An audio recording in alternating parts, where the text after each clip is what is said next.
hiểu lệ con lối ya sai có mình mơ dần dần cứ khó khăn và mình cứ nó ngọt lạt mơn mơ anh em dám đi tên những giờ nó sai mong mong phản tố về tập giờ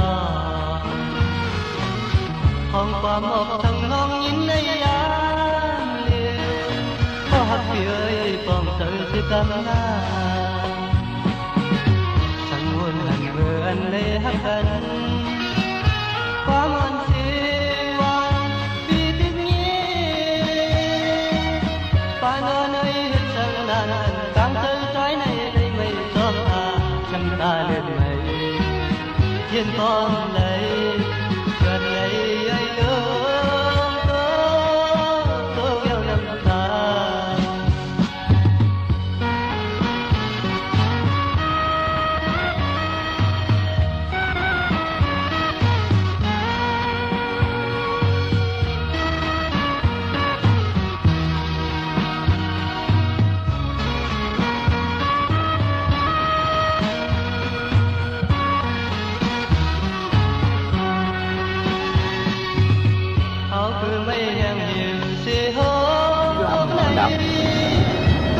mưa thôi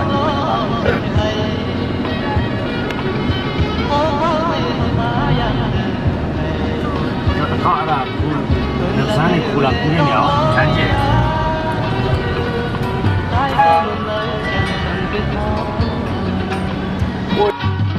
và mình cứ non mòn lan mơn mơ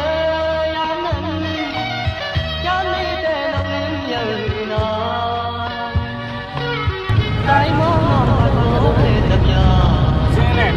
làm được đây làm trong lịch sử bao nhiêu năm hả? Thế năm bảy đi ạ, năm nhỏ, năm bảy. Anh lấy hát thân, quang anh xin oan, đi tiếc nhé. Phan anh ơi hết sân đàn, càng tới trái này mình tròn hà, chúng ta đến này, thiên con này.